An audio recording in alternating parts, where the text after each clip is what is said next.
안녕하세요. DDR 부동산 연구원의 서영창입니다. 이번 시간에는 국토부의 바란다 2, 두 번째, 공인중개사의 필요성을 인정하고 잘 활용해 줬으면 좋겠다. 자, 공인중개사의 역할에 대해서 첫 번째는, 자, 우리가 지자체는 도시관리계획을 수립하고 변경함에 있어서 주민의 의견을 수렴해야 될 행정 절차가 반드시 있습니다.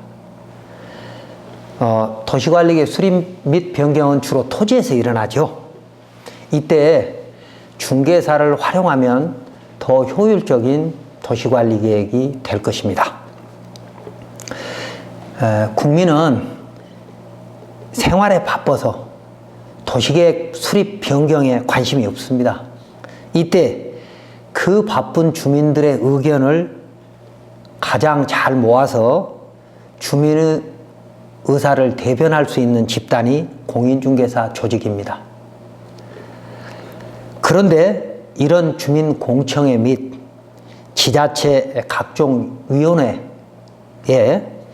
용역사나 대학 교수, 공무원은 참여하지만 그 지역의 중개사는 소외되고 있습니다. 자, 도시관리계획에서 전문가들을 참여해서 의견을 듣고 주민의 의견을 듣는 곳은 인구와 산업의 유치를 위해서 주거, 상업, 공업지역을 확장하기 위해서 도시기본계획과 도시관리계획을 수립, 변경하는 곳이죠.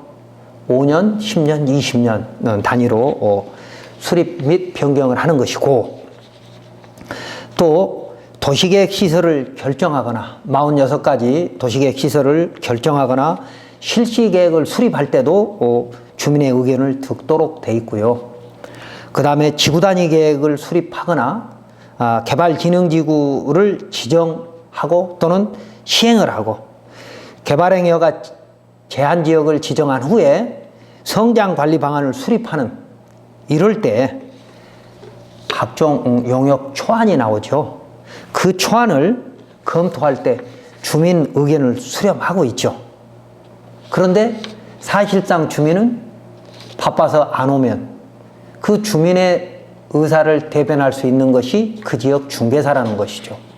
그런데 전국의 지자체 중에 대부분은 공인중개사를 투기를 조장하는 집단으로 보는 것인지 도시관리계획 수립 및 변경에 참여를 안 시키고 있습니다.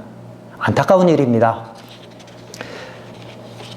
자, 공인중개사는 그 지역의 과거와 현재 상권을 가장 잘 알고 있고, 그렇기 때문에 미래도 예측할 수 있습니다. 그리고 그 지역 주민의 상권을 대변할 수 있는 적임자라고 생각해 주시기 바랍니다. 소수 중개사의 잘못된 행동으로 공인중개사 전체를 매도하면 결국 국가나 국민 그리고 중개사 모두한테 손해이죠.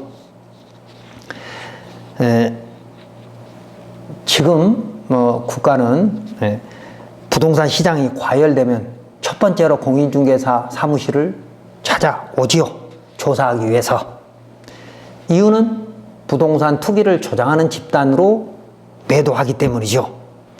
그러나 대다수 공인중개사는 그 지역의 주민으로서 지역 상권 발전에 선봉장 역할을 자처하고 있습니다.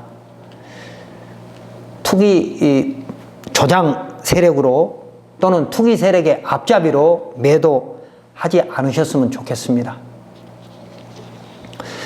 다음에 공인중개사의 역할 또는 필요성 두 번째. 지금 전국적으로 도시 재생이 대세지 않습니까? 그런데 낡은 노후화된 도시를 재생한다는 건 굉장히 어려운 일입니다. 이 굉장히 어려운 일에 공인중개사가 소외되고 있습니다. 안타까운 일입니다. 이 정부에서 도시재생 뉴딜 사업을 추진하고 있죠. 도시재생은 주로 건축물이 있는 이미 상권이 형성된 곳이지요.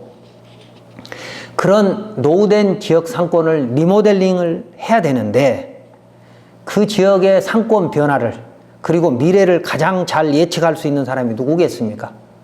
공인중개사입니다. 공인중개사는 구도심을 활성화시키거나 또는 그 지역에서 있는 젠트리피케이션을 좋은 방향으로 해결할 수 있는 노하우와 지역 주민과 끈끈한 인간관계를 가지고 있습니다.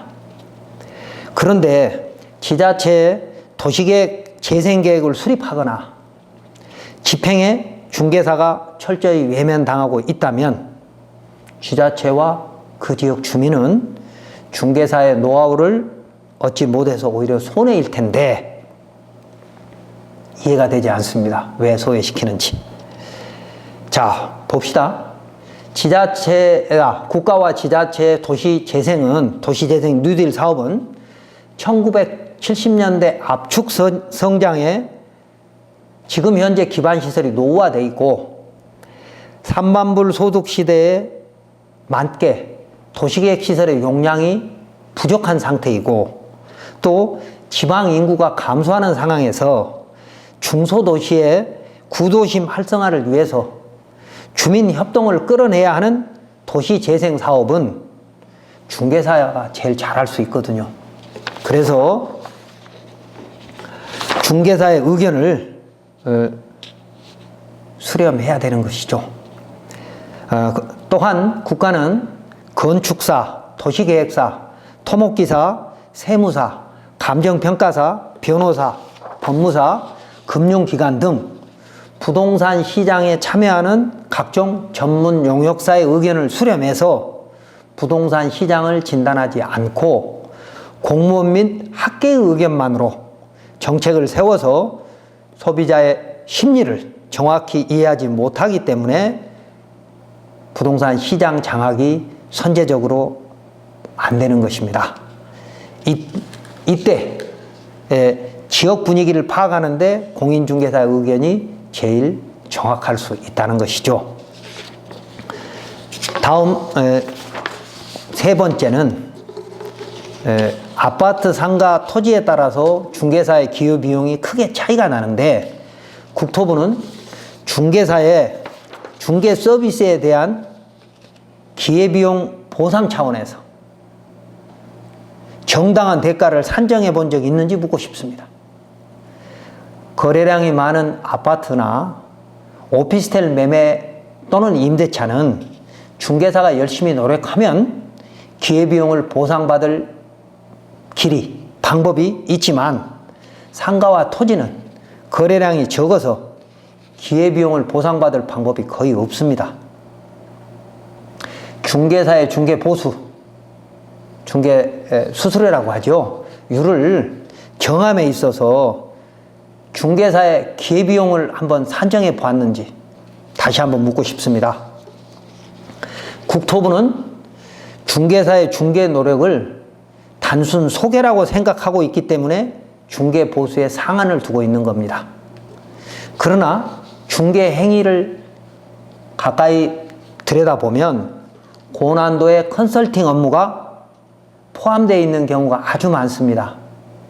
아파트 중개 시장은 기존에 이미 지어져서 우리가 살고 있는 아파트 중개에는 컨설팅이 필요 없는 경우가 대부분이지만 아파트 중개를 제외하고 상가 및 토지 중개에는 컨설팅이라고 하는 전문적 가치평가와 투자 분석을 해야 될 곳이 많거든요. 그래서 그런 중개사의 노력에 대한 정당한 대가는 케이스 바이 케이스로 고객과 중개사가 서로 협의해서 결정하는 것이 옳다고 보입니다. 상한을 정해놓고 협의해라. 이건 잘못된 것이죠. 그렇다고 해서 중개보수를 올려달라는 건 아닙니다. 필요하다면 당분간 권장 가격인 상한선은 남기고 중개 행위에 대한 정당한 대가를 받을 수 있도록 중개보수 제도를 만들어야 할 것입니다. 그리고 상권의 변화에 따른 수익률을 평가하는 것은 상당히 어려운 일이거든요. 그래서 이런 미래 가치를 예측하기 어려운 상가 투자와 객관적인 시세가 없고 인허가가 어려운 토지 투자는 아파트와 같은 단순 거래와는 크게 다릅니다. 그런데 상가 또는 토지 투자를 하려고 하는 고객에게 중개사가 열심히 노력해서 미래 가치까지 모아서 컨설팅을 하려고 해도 수수료 상한선이 있어서 중개사는 그 기회비용에 대한 정당한 대가를 받을 수 없기 때문에 결국 공부를 하지 않습니다. 공부란 이런 것이죠. 중개사는 공인중개사 시험에 합격해서 현장에 나온 후에도 고객이 안전하고 수익성 높은 부동산 거래를 하기 위해서 건축사나 토목기사로부터 각종 부동산 공법 규제 및 개발 인허가 절차를 배우고 있습니다. 그리고 세무사로부터는 절세 방법을 배우고 변호사로부터는 계약법 및 각종 권리 분쟁을 예방하는 요령을 배우며 법무사로부터는 안전한 소유권 이전 절차도 배우고 간평사와 은행으로부터는 안전한 자금 조달을 배우는 등 고객이 원하는 각종 전문 지식을 배워서 거래 부동산에 대한 현재 가치는 물론 미래 가치와 각종 투자 정보까지 모아서 종합적으로 투자를 판단하여 고객을 위해서 올바른 컨설팅을 제공하고 있는데, 그렇게 열심히 하고 싶은 사람도 수수료 상한을 두어서 제한을 한다면 중개사는 열심히 뛰지 않습니다. 왜? 정당한 대가를 보상받을 길이 없기 때문이죠. 다음에 공인중개사가 공부를 해야 부동산 시장이 선진화됩니다. 그리고 고객 만족이 있을 수 있죠. 특히 비도시 지역 토지의 경우에는 객관적인 시세를 찾을 수 없어서 일반 국민은 미래 가치 및 내재 가치를 모르고 그냥 개발 호재 지역을 쫓아다니면서 투기적 거래를 할 수밖에 없습니다. 안타까운 일이죠.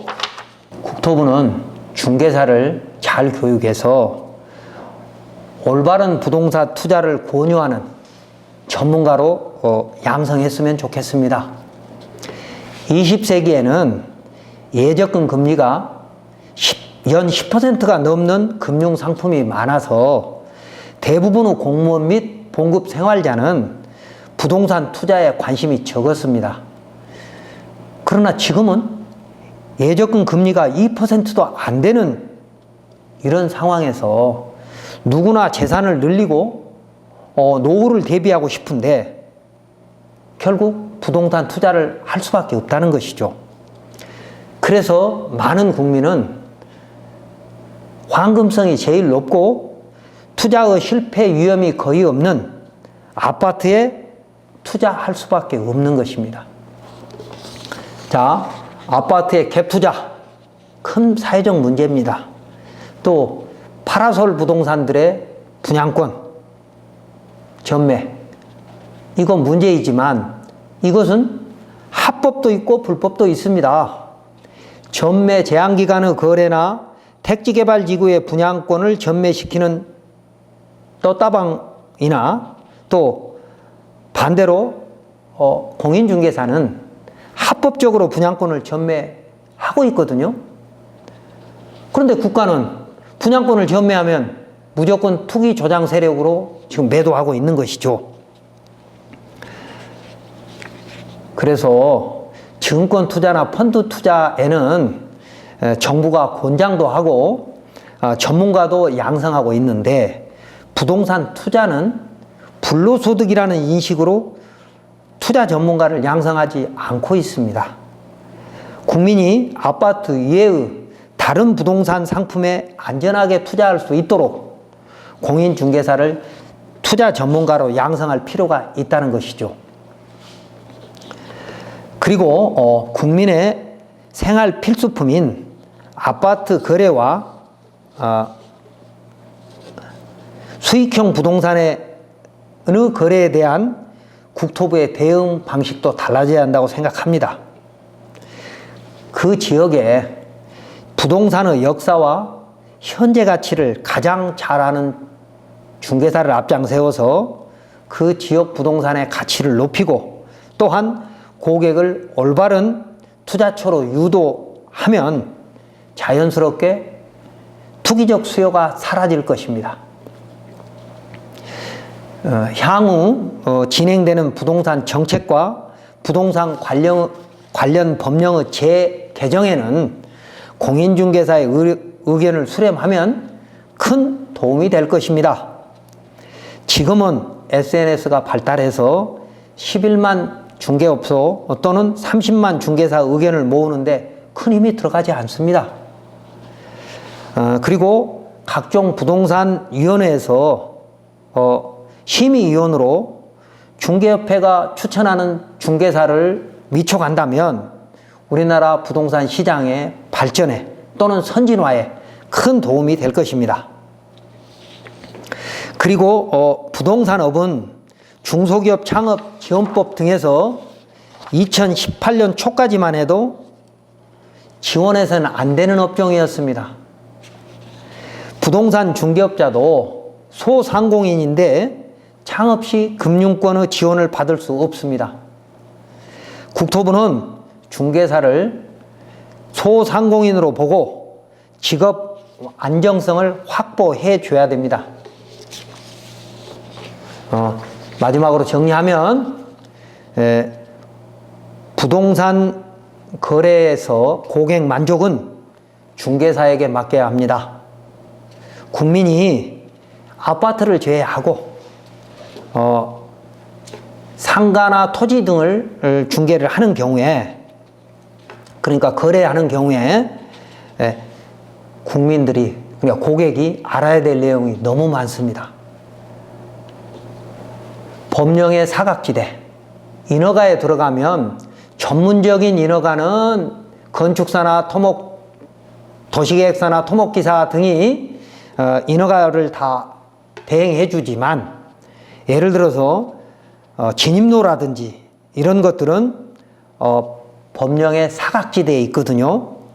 이런 것, 또 아파트 시장 외에 나머지는 투자할 수 없다 또는 투자하기 불안하다는 이런 심리를 해결할 수 있는 공인중개사를